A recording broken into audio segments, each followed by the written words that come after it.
تم اللہ کی نافرمانی کرو گے تو دنیا کی زندگی میں بھی تمہاری معیشت تنگ ہو جائے گی، تمہیں دنیا میں بھی نقصانات کو فیس کرنا پڑے گا۔ ایسے لوگوں کو اللہ تعالیٰ قیامت والے دن بھی اندھا بنا کے اٹھائے گا۔ آپ اکیلے کمرے میں بیٹھے ہوئے، اب آپ ہیں اور اللہ ہے، کوئی اور نہیں جانتا کہ اس وقت آپ اس پہ کیا دیکھ رہے ہیں۔ بڑی بڑی نیکیاں لے کے قیامت والے دن اللہ کے سامنے پہنچے گا، تہامہ پہاڑ کے برابر اس کی نیکیاں ہوں گی، لیکن اللہ سبحانہ تعالیٰ اس کے ایک رویے کی وجہ سے جو ہے وہ غبار کی طرح جو ہے وہ اڑا دے گا۔ یہ گناہوں کا نقصان جو ہے وہ آخرت میں بھی ہوتا ہے، اور یہ زیادہ امپورٹنٹ ہے، کیونکہ دنیا کے اندر اگر کوئی نقصان ہوا بھی تو دنیا چند دنوں کی بات ہے، ہو سکتا ہے اس نقصان کی وجہ سے جو ہے انسان کوئی اور راستہ نکال لے اور دوبارہ سے اپنے ٹریک پہ آ جائے، لیکن اگر کوئی انسان آخرت میں ناکام ہو گیا تو اس کے لیے واپس آنا ممکن نہیں ہے۔ اس لیے آخرت کا نقصان یہ زیادہ امپورٹنٹ اور اہم ہے، اس چیز کا احساس ہمارے دل میں ہونا چاہیے۔ اور وہی دو آیات جو میں نے پہلے بیان کی، انہی دو آیات کو آپ سامنے رکھتے ہیں۔ اس میں اللہ سبحانہ وتعالیٰ نے ان آیات میں کیا فرمایا؟ پہلی جو آیت ہے جس کے بارے میں ہم نے بات کی، وَمَنْ أَعْرَضَ عَنْ ذِكْرِي فَإِنَّ لَهُ مَعِيشَةً ضَنْكَ وَنَحْشُرُهُ يَوْمَ الْقِيَامَةِ أَعْمَى۔ آیت کا پہلا حصہ کیا ہے؟ اللہ نے دنیا کے اندر جو ہے وہ اس کی معیشت کو تنگ کرنے کے بارے میں بتایا کہ تم اللہ کی نافرمانی کرو گے تو دنیا کی زندگی میں بھی تمہاری معیشت تنگ ہو جائے گی، تمہیں دنیا میں بھی نقصانات کو فیس کرنا پڑے گا۔ اور پھر کیا ہے؟ وَنَحْشُرُهُمْ يَوْمَ الْقِيَامَةِ أَعْمَى، اور ایسے لوگوں کو اللہ تعالیٰ قیامت والے دن بھی اندھا بنا کے اٹھائے گا۔ اور اندھا کیوں اٹھائے گا؟ لنگڑے کا لفظ نہیں آیا، اور یا یہ کہ ہاتھ کے بغیر اٹھائے گا، بہت سی اور چیزیں بھی ہو سکتی تھیں۔ اندھا اٹھائے گا کیوں؟ کیونکہ اس کا جو رویہ دنیا میں تھا اللہ کے احکامات اور اللہ کی کتاب کے متعلق، یہ بالکل اندھوں کی طرح چلتا تھا، اور یہ اندھا ہو کے زندگی گزارتا تھا۔ اللہ نے اس کو ایک روشن راستہ دکھایا تھا کہ یہ صراط مستقیم ہے، یہ قرآن ہے، اس کی آیات پہ عمل کرو، لیکن بالکل یہ آنکھیں بند کر کے جو ہے وہ قرآن کو اگنور کیا کرتا تھا، اللہ کے احکامات کو اگنور کیا کرتا تھا، جیسے اس نے کچھ دیکھا ہی نہیں۔ تو اب اس کے اس ایٹیچیوڈ کی وجہ سے اللہ سبحانہ تعالیٰ اس کو قیامت والے دن جو ہے وہ اندھا کر کے اٹھائے گا۔ تو اب اس کا نقصان کیا ہو رہا ہے؟ اللہ کی نافرمانی کا نقصان آخرت میں بھی ہے۔ اسی طریقے سے دوسری آیت کے اوپر آتے ہیں جو ہم نے بات کی تھی، اَفَتُؤْمِنُونَ بِبَعْضِ الْكِتَابِ وَتَكْفُرُونَ بِبَعْضٍ فَمَا جَزَاءُ مَن يَفْعَلُ ذَلِكَ مِنكُمْ إِلَّا خِزْيٌ فِي الْحَيَاةِ الدُّنْيَا وَيَوْمَ الْقِيَامَةِ يُرَدُّونَ إِلَىٰ أَشَدِّ الْعَذَابِ۔ پہلا حصہ آیت کا کیا بتا رہا ہے؟ کہ ایسے لوگوں کو دنیا کی زندگی میں بھی ذلت اور رسوائی کا سامنا کرنا پڑے گا جو اللہ کی کتاب کے کسی حصے پر ایمان لاتے ہیں اور کسی کا انکار کرتے ہیں۔ اور پھر اللہ تعالیٰ کیا فرما رہا ہے؟ اور قیامت والے دن بھی ایسے لوگوں کو شدید ترین عذاب دیا جائے گا۔ تو اللہ کی کتاب کے ساتھ پارشل اوبیڈینس والا جو رویہ ہے، اگر چند احکامات بھی ہم اللہ کی کتاب کے نہیں مانتے تو اس کے جو نتائج ہیں ہمیں دنیا میں تو فیس کرنے پڑتے ہیں، اس کے ساتھ ساتھ اللہ کہہ رہا ہے کہ ایسے لوگوں کو آخرت میں بھی شدید ترین عذاب دیا جائے گا۔ کیونکہ اللہ کی جو کتاب ہے، ایک ایمان والا جو ہوتا ہے وہ اس کتاب کو یوں نہیں دیکھ رہا ہوتا ہے کہ جیسے ہماری کوئی ٹیکسٹ بک ہے کہ جس میں کچھ چیپٹرز آسان ہیں، کچھ چیپٹرز مشکل ہیں، میں آسان والے کر لوں گا، مشکل والے چھوڑ دوں گا، اچھا کوئی بات نہیں، اگر میں نے 100% نہیں بھی اس کو پڑھا تو میں 60% پڑھ کے پاس ہو جاؤں گا۔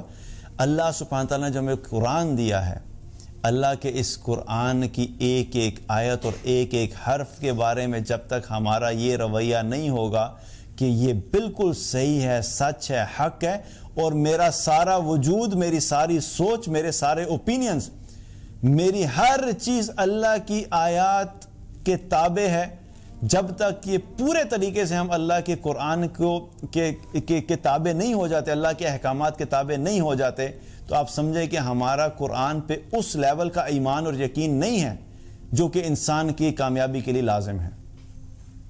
کیونکہ بہت سی سچویشن ایسی ہوتی ہیں جہاں پہ ہم آسان اعمال تو قرآن سے لے لیتے ہیں، اور وہ آسان اعمال ہم ساری زندگی کرتے چلے جاتے ہیں، لیکن جو مشکل اعمال ہوتے ہیں، جو ہماری ذات کے خلاف جاتے ہیں، خواہشات کے خلاف جاتے ہیں، سوچ کے خلاف جاتے ہیں، ہمارے جو پرسنل بینیفٹس ہوتے ہیں اس کے اگینسٹ جاتے ہیں، تو کیا کرتے ہیں؟ ان کو چھوڑ دیتے ہیں، ان سے بھاگنے کا اور ان سے فرار کا کوئی نہ کوئی راستہ اور جسٹیفیکیشن نکال کے ان سے دور رہتے ہیں۔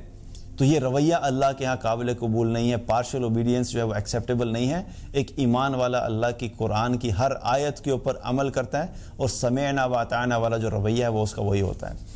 تو جو ہے وہ آخرت میں بھی جو ہے ایسے اس کے جو ہے وہ نقصانات ہیں. جو شخص بھی گناہوں میں ڈل جاتا ہے اس کو آخرت میں بھی اس کے نقصانات کو جو ہے وہ فیس کرنا پڑتا ہے. اور گناہوں میں اگر دیکھا جائے تو ایک تو وہ گناہ ہیں جو پبلکلی ہیں, اوپنلی ہوتے ہیں, وہ گناہ بھی گناہ ہیں, ان سے بھی بچنا چاہیے.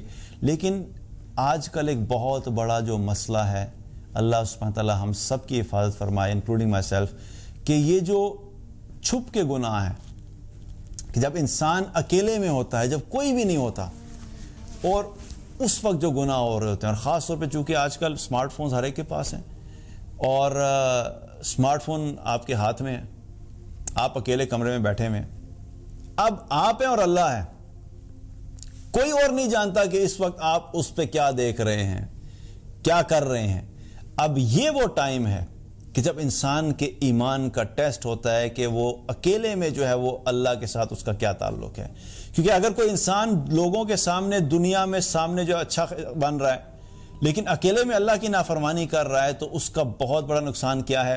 ابن ماجہ کی ایک حدیث میں پتہ لگتا ہے جس میں نبی کریم صلی اللہ علیہ وسلم نے فرمایا کہ صحابہ سے فرمایا کہ میں اپنی امت کے ان افراد کو ضرور پہچان لوں گا جو قیامت والے دن تہامہ پہاڑوں کی طرح, تہامہ پہاڑوں کے برابر سفید اور روشن نیکیاں لے کر آئیں گے, لیکن اللہ تعالیٰ ان کی نیکیوں کو بکھرے ہوئے غبار میں تبدیل کر دے گا.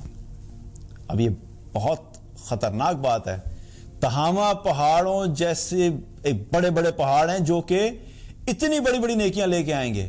یہاں پہ اللہ کے نبی صلی اللہ علیہ وسلم یہ نہیں کہہ رہے کہ کچھ ایسے لوگ آئیں گے جو بغیر نیکیوں کے آئیں گے, بلکہ فرما رہے ہیں کہ ایسے لوگ آئیں گے جو اتنی بڑی بڑی نیکیاں لے کر آئیں گے لیکن ان کی نیکیوں کو اللہ سبحانہ تعالیٰ جو ہے وہ غبار کی طرح جو ہے وہ اڑا دے گا. اب صحابہ نے جب یہ بات سنی تو وہ پریشان ہوئے. انہوں نے عرض کیا, یا رسول اللہ ہمیں یہ بتائیے کہ وہ کون لوگ ہیں, ان کی صفات تو بتائیں تاکہ ہم اپنے آپ کو بچا سکیں, ہم ان لوگوں میں شامل نہیں ہوں. تو آپ صلی اللہ علیہ وسلم نے فرمایا کہ وہ تمہارے بھائی ہیں اور تمہاری جنس سے ہیں اور رات کی عبادت کا حصہ حاصل کرتے ہیں جس طرح تم کرتے ہو, لیکن جب انہیں تنہائی میں اللہ کے حرام کردہ گناہوں کا موقع ملتا ہے تو وہ ان کا ارتکاب کرتے ہیں. اب اللہ کے نبی اس طرح سے بتا رہے ہیں کہ وہ تمہاری طرح کے انسان ہیں, تمہارے بھائی ہیں, یعنی تمہاری جنریشن میں سے ہوں گے, لیکن اور صرف یہ نہیں ہے کہ چھوٹی موٹی عبادت ہے, بلکہ کیا ہے, رات کی عبادت کا حصہ بھی حاصل کرتے ہیں, یعنی تہجد بھی پڑھتے ہیں, قیام اللیل کرتے ہیں. ہر انسان کو توفیق نہیں ملتی, لیکن ایک بہت بڑی بات کیا ہے کہ فرائض کے علاوہ وہ نوافل کا بھی اہتمام کر رہے ہیں. لیکن ایک بہت بڑی غلطی کر رہے ہیں, وہ کیا ہے کہ جب اکیلے میں بیٹھے ہوتے ہیں اور انہیں کہیں پہ بھی اللہ کی نافرمانی یا جو اللہ نے چیزیں حرام کی ہیں اس کو حرام گناہ کرنے کا موقع ملتا ہے تو وہ اپنے آپ کو اس سے بچاتا نہیں, بلکہ کیا کرتا ہے, وہ اس گناہ کو کر بیٹھتا ہے. تنہائی میں دماغ میں کیا چل رہا ہوتا ہے, کوئی بات نہیں, کسی نے دیکھا تو نہیں, میری تو عزت محفوظ ہے, گھر والوں کو نہیں پتہ لگا, میرے اماں ابا کو تو پتہ نہیں لگا, بیوی کے لیے شوہر کو پتہ نہیں لگا, شوہر کے لیے بیوی کو پتہ نہیں لگا, خاندان والوں کو تو پتہ نہیں لگا, اور اکیلے میں چھپ کے گناہ کر لیا. اب یہ کیا ہے کہ یہ شخص بڑی بڑی نیکیاں لے کے قیامت والے دن اللہ کے سامنے پہنچے گا, تہامہ پہاڑ کے برابر اس کی نیکیاں ہوں گی, لیکن اللہ سبحانہ تعالیٰ اس کے ایک رویے کی وجہ سے کہ یہ اکیلے میں جو ہے وہ حیا نہیں کرتا تھا اور اللہ کی نافرمانیاں کرتا تھا, اللہ سبحانہ تعالیٰ کو اس کی باقی نیکیاں جو ہے وہ بھی اللہ کے یہاں قبول نہیں ہوگی.